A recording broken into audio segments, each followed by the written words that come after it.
Delhi liquor స్కామ్లో one of the king pin అనుకుంటున్న కవిత తిహాడ్ జైల్లో సెటిల్ అయ్యారు. ఇది జస్ట్ ఇన్ఫో మాత్రమే. ఇప్పుడు మనం డిస్కస్ చేయబోయే ఇష్యూ ఇది కాదు.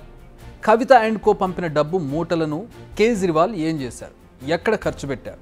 ఈడీ నెక్స్ట్ ఫోకస్ చేసేది పంజాబ్ పైనేనా? ఇప్పుడు ఈడీ లాగే తీగ పంజాబ్లో డొంకను కదిలించనుందా? అంతేకాదు, జైలు నుంచే పాలిస్తానంటున్న కేజ్రీవాల్ కళ నెరవేరుతుందా లేదా కలగానే మిగిలిపోనుంది? ఎందుకంటే లెఫ్టినెంట్ గవర్నర్ జైలు నుంచి పరిపాలన సాగకూడదు అని ఒక స్టేట్మెంట్ ఇచ్చారు.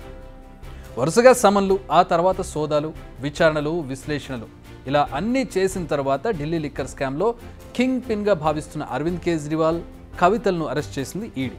అయితే ఈ కేసును ఎండ్ కార్డ్ పడినట్టేనా? ఈ క్వశ్చన్కు నో అనే ఆన్సర్ చెబుతోంది ఈడీ. ఇప్పుడు ఈడీ ఫోకస్ పంజాబ్ మీద పెట్టింది. పంజాబ్ లిక్కర్ పాలసీపై నజర్ పెట్టింది. పంజాబ్ సీఎం భగవంత్ మాన్ సింగ్ నిర్ణయాలపై ఫోకస్ పెట్టింది. ఇప్పటికే Punjab excise and taxation commissioner Varun Roojam ఇంట్లో సోదాలు నిర్వహించింది. ఈడీ పంజాబ్పై ఎందుకు ఫోకస్ పెట్టింది? ఢిల్లీ లిక్కర్ స్కామ్కు పంజాబ్కు ఏమైనా లింక్ ఉందా అంటే అవునని అంటున్నారు Punjab BJP state chief Sunil Kumar. ఆయన ఇప్పటికే ఎలక్షన్ కమిషన్ ఆఫ్ ఇండియాకు కంప్లైంట్ చేశారు. ఢిల్లీ లిక్కర్ పాలసీ లాగానే పంజాబ్ లిక్కర్ పాలసీలో కూడా లొసుగులున్నాయి, దీనిపై కూడా దర్యాప్తు చేయండి, అసలు నిజాలు వెలుగులోకి తీసుకురండి అని ఆయన కోరుతున్నారు. ఆయన ఫిర్యాదు చేసిన సమయంలో ఈడీ రంగంలోకి దిగింది. ఆయన ఇంట్లో సోదాలు చేసింది. ఆయన మాత్రమే కాదు, ఎక్సైజ్ డిపార్ట్మెంట్లోని కొందరు వ్యక్తులకు కూడా త్వరలోనే ఈడీ నోటీసులు వెళ్లనున్నాయి. వాళ్ళందరినీ ఢిల్లీకి పిలిపించి విచారించాలన్న ఆలోచనలో ఉంది ఈడీ. ఇప్పటికే ఈ కేసులో లంచంగా ముట్టిన డబ్బులను గోవా, పంజాబ్లో ఎన్నికల ప్రచారానికి వాడారని ఈడీ చెబుతోంది. లెక్కలు కూడా చూపెడుతోంది. మరి ఇప్పుడు ఈడీ గనుక పంజాబ్పై ఫోకస్ చేస్తే ఎవరి పేర్లు బయటకు వస్తాయి? ఎవరిపై కేసులు నమోదవుతాయి? ఎన్నికల ముందు ఆప్ నేత పంజాబ్ సీఎం భగవంత్ మాన్ సింగ్ చిక్కుల్లో పడ్డం తప్పదా? ఇప్పుడు ఇదే ఇంట్రెస్టింగ్గా మారింది. ఎందుకంటే ఆల్రెడీ ఆప్ అధినేతనే జైల్లో పెట్టారు. పంజాబ్ లోక్సభ ఎన్నికల్లో ఈసారి ఒంటరిగా పోటీ చేయాలని డిసైడ్ అయింది బీజేపీ. 13 లోక్సభ స్థానాల్లో సొంతగా అభ్యర్థులను బరిలోకి దించనుంది. ఇలాంటి సమయంలో పంజాబ్పై ఈడీ ఫోకస్ చేయడం కాస్త ఇంట్రెస్టింగ్ అనే చెప్పాలి.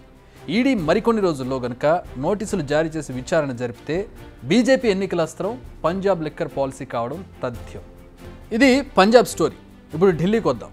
కేజ్రీవాల్ అరెస్ట్ అయినప్పటి నుంచి ఒక మాట వినిపిస్తోంది. అదేంటంటే జైలు నుంచే కేజ్రీవాల్ పాలిస్తారని. మరి కేజ్రీవాల్ కళ నెరవేరుతుందా? ఆయన వెళ్తూ కూడా అదే మాట చెప్పెళ్ళారు. అంటే అంత కాన్ఫిడెంట్గా ఎస్ చెప్పే సినారియో అక్కడ ఉందా అంటే లేదనే చెప్పాలి. ఎందుకంటే ఢిల్లీ పాలిటిక్స్పై ఫోకస్ పెంచారు అక్కడ లెఫ్టినెంట్ గవర్నర్. ముందు నుంచి కూడా లెఫ్టినెంట్ గవర్నర్కి ఢిల్లీ గవర్నమెంట్కి మధ్య ఎలాంటి పరిస్థితులు ఉంటాయో మనం చూస్తూనే ఉంటాం. ఆయన ఎడ్డమంటే తెడ్డమంటారు, ఈయన ఎడ్డమంటే ఆయన తెడ్డమంటారు. సో ఇలాంటి పరిస్థితుల్లో గవర్నర్ ఈయన జైలు నుంచి పరిపాలిస్తానంటే ఒప్పుకుంటారా?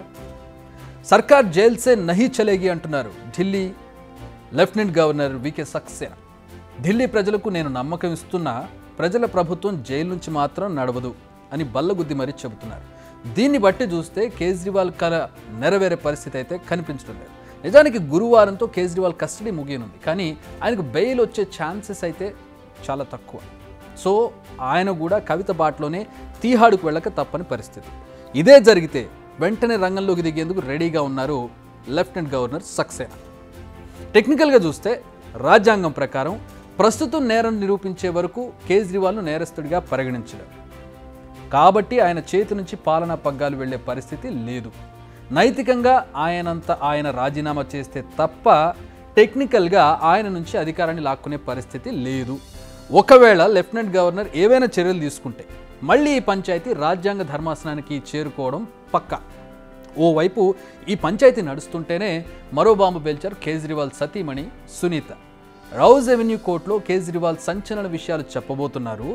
ఈడీ చెబుతున్న డబ్బు అంటే ఈ డబ్బంతా ఎక్కడుంది అని అడుగుతున్న ప్రశ్న ఉంది కదా, దానికి సంబంధించి ఆయన కోర్టులోనే బయట పెడతారంటూ బాంబు పేల్చారు కేజ్రీవాల్ భార్య సునీత. अरविंद जी ने मुझे एक बात और कही, इस सो कॉल्ड शराब घोटाले की जांच में ईडी ने पिछले 2 साल में 250 से ज्यादा रेड मार लिए। वो इस सो कॉल्ड शराब घोटाले का पैसा ढूंढ रहे हैं। अभी तक किसी भी रेड में एक पैसा नहीं मिला। अरविंद जी ने कहा है कि इसका खुलासा वे 28 मार्च को कोर्ट के सामने करेंगे। सारे देश को सच सच बताएंगे कि इस सो कॉल्ड शराब घोटाले का पैसा है कहाँ? ఇప్పటి వరకు తమ ఇంట్లో ఎన్నోసార్లు సోదాలు చేసినా కేవలం 73,000 కంటే ఎక్కువ నగదును స్వాధీనం చేసుకోలేకపోయారు. ఇది ఆమె చెబుతున్న విషయాలు. మరి ఆమె చెప్తున్నట్టుగా డబ్బు ఎక్కడుందో కేజ్రీవాల్ చెప్తే అసలు ఆయన ఏం సమాధానం చెప్తారనేది మీద ప్రస్తుతం చాలా ఆసక్తి కనపడుతోంది. మరి పంజాబ్పై ఈడీ ఫోకస్ చేస్తే ఏం జరగబోతోంది? కోర్టులో కేజ్రీవాల్కు బెయిల్ దొరుకుతుందా లేదా? ఆయన తిహాడ్ జైలుకు తప్పదా? ఇంతగా కేజ్రీవాల్ కోర్టులో చెప్పబోయే ఆ సంచలన విషయాలు ఏంటి అన్నది ఇప్పుడు ఆసక్తికరంగా మారింది. ఏదేమైనా కూడా ఈ కేసు మరో టర్న్ తీసుకోవడం ఖాయంగా కనిపిస్తోంది. అది ఆప్కు ఊరట కలిగిస్తుందా లేదా మరింత ఇరుకున పెడుతుందా అన్నది నెక్స్ట్ ఎపిసోడ్లో చూద్దాం.